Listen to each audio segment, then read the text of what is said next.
Hello, everyone, and welcome to this edition of the Daily Cannon Tactics Board. Stephen Bradley here, bringing you the tactical tweaks and quirks that came from Arsenal's besmirching, frankly, of Tottenham Hotspur last Sunday evening in a 2-0 win that all the stats will tell you that the game was even, and watching the game will tell you that it wasn't.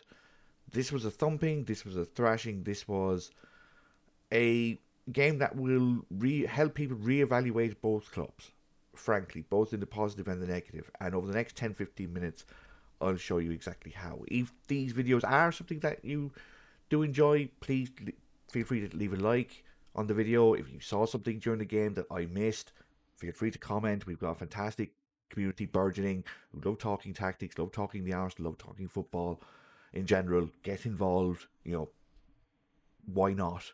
And if you do want these videos in your inbox on a regular basis, hit the subscribe button, hit that little bell, and my ugly face will come up every time Arsenal win, hopefully. But yeah, this game,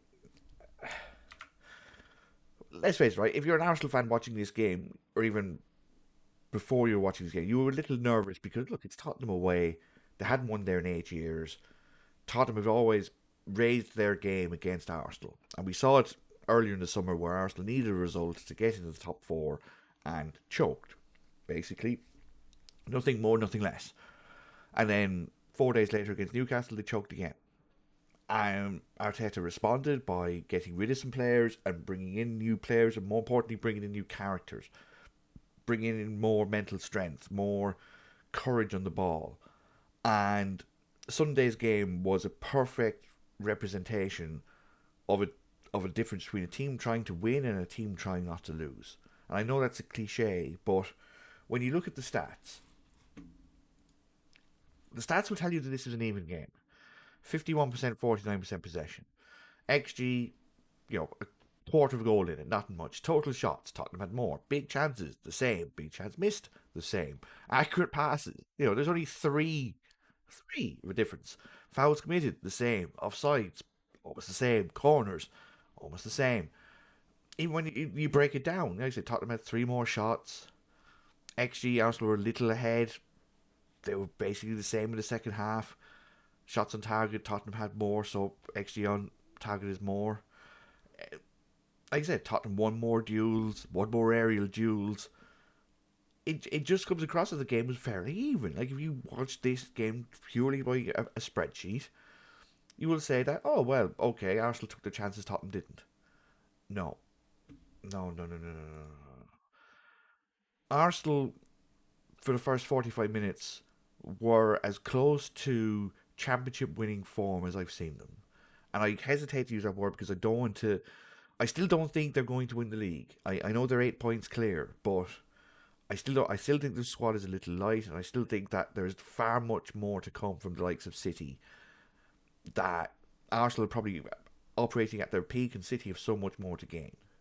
So it's one of those ones where can Arsenal now stay ahead? If they play like they did for the first 45 minutes against Tottenham Hotspur, they will win the league. I'll say that now. They were spectacularly good. And the reason why they were spectacularly good was because they were trying to win a game. This team imposed itself on its rivals. It walked into its neighbour's back garden and told them what they were having for dinner. And the neighbours could only do anything but cook it. You know, I even typing this, but I've got an exclamation mark around lorries and quote marks, and from the start, all Arsenal wanted to do was get forward and push Tottenham as far back as possible. So I have these lined up like this, just as a guide of where players started and normal formations. But for 45 minutes,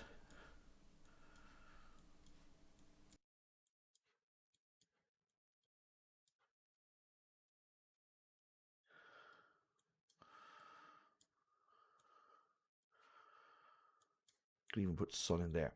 This was the state of play. This is Tottenham at home against their biggest rivals, and their fans are on their back because they're not on the front foot enough. And this is what Tottenham did in the first half. They just stood there. They stood there and they watched a team full of confidence and full of bravery knock the ball around them. And Spurs were making attempts to try and get in the way. But every time they did, Arsenal would have the courage and the bravery and the ability to find that extra pass. Because when Zinchenko or Xhaka got the ball, Tottenham would try to push up a bit. They would try and catch them out. And Zinchenko would just pass it to Gabriel. He would pass it all the way across. He would ignore Ben White. And he would find either Odegaard through this gap or Partey through this gap. And then it would go to Odegaard, then it would go to Saka, and then it was one-on-one. It was so refreshing to see a team continually invite a press onto them for the sole purpose of breaking the line and getting it here. And getting it as quickly as possible into this man's feet. And saying, right, okay, now do your job. Now beat the left back. And Saka was able to do that repeatedly, directly because Longley had no interest of leaving his defensive partner. He didn't want to break this line, so he left him there. Højbjerg had no interest, literally no interest of helping. Son would occasionally get in, but time after time after time, when Odegaard got the ball here, it would go straight to Saka, and Saka was one-on-one. And Højbjerg, instead of helping, would tuck into the middle. So would Sa, so would Kulusevski, and so would Kane. They would consistently put themselves in positions where it looked like they were helping, but they weren't helping. They were hiding. And it happened again and again and again, to the point that when Saka gets the ball in for the goal, it had come after 5 minutes of Tottenham Hotspur playing hot potato with the ball. Because Doherty didn't want to pass it forward, so he'd hit it to Romero. And Nketiah would immediately press. Dyer didn't want it, so he would go behind Nketiah, forcing Romero to pass it to Lloris, who definitely didn't want it. Longley would then go forward, which means Saka was able to get in and ahead. Odegaard was able to push forward as well. Ben White was pushing Son back. Saliba and Gabriel were making sure that there was no ball over the top. And Tottenham were smothered. And repeatedly, Lloris would look up, and before he'd see a white shirt, he'd see a red one.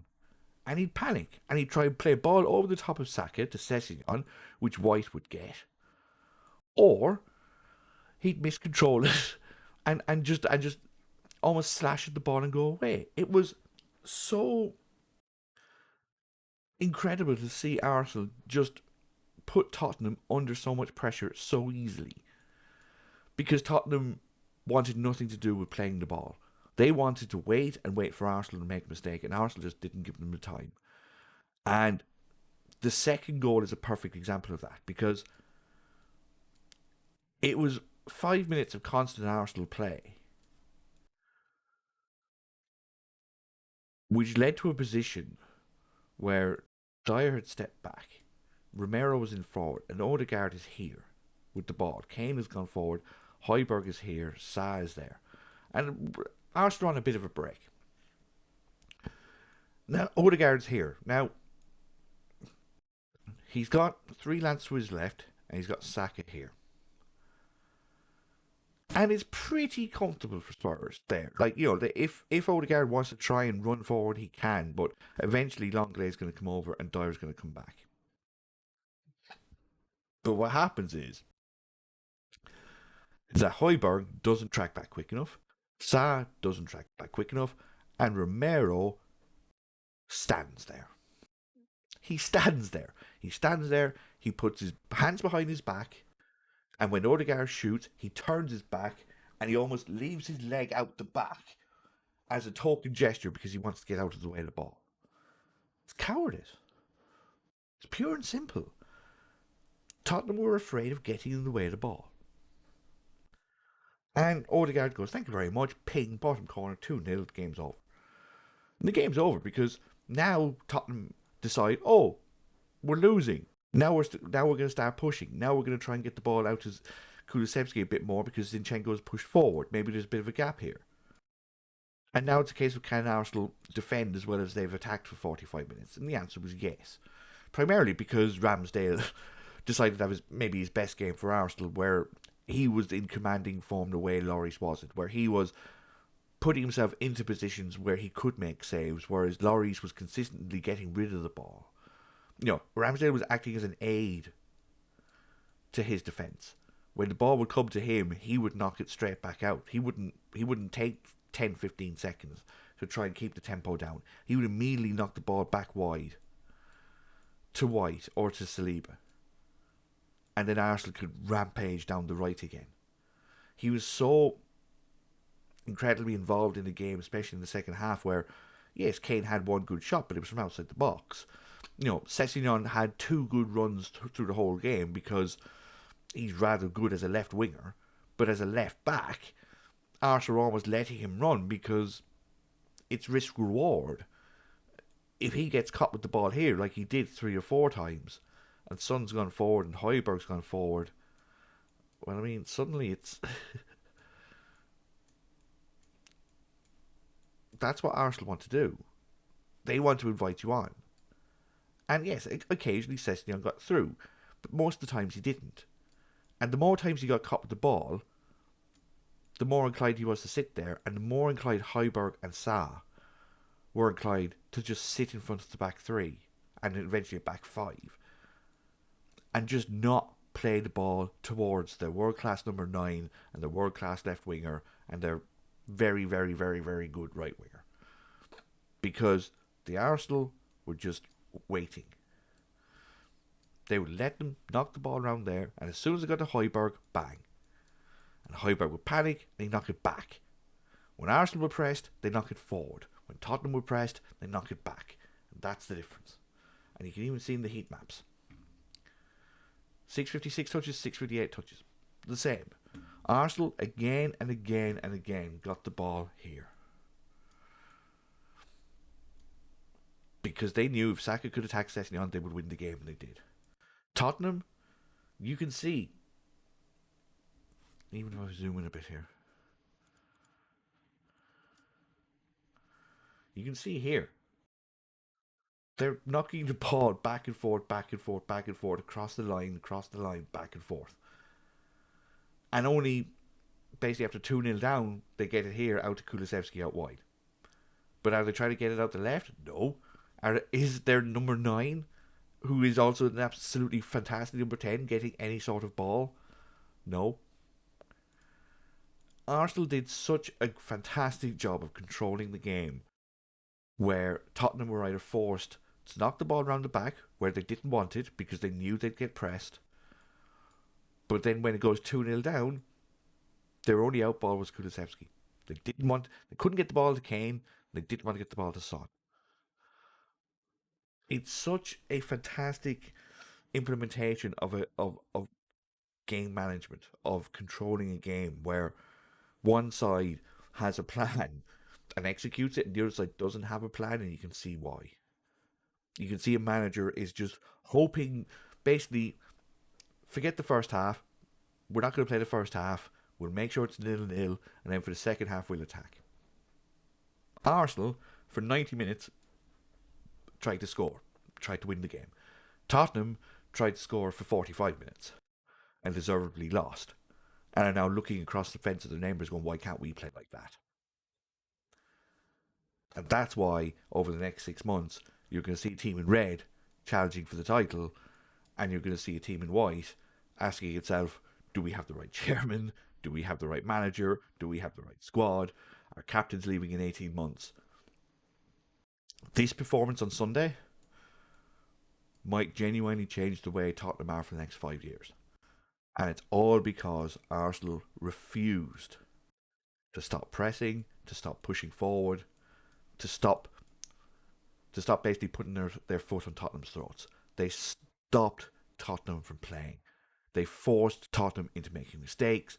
They forced Tottenham into a way of football that they weren't comfortable with, which is passing the ball. Can't say better than that. You can't have many better, derbies than that. And it's going to be interesting, viewer, from here, what happens, because yes, Arsenal are 8 points clear. Manchester United on Sunday next. Maybe the best counter-attacking side in the league right now. You know, we saw them against City last Saturday where they were able to do a great job of making sure Haaland didn't get the ball because they man marked Kevin De Bruyne out of the game. Are they going to man mark Martin Odegaard out of the game? And if they do, how will Arsenal respond? That's going to be the fascinating thing next Sunday.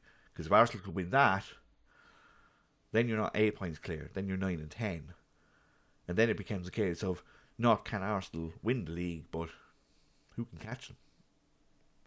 If you did enjoy this video, like I said, leave a like at the end. And if you did see something during the game that I missed, feel free to leave a comment. Fantastic community of people, love talking football. We'll get in contact with you. We'll talk football with you.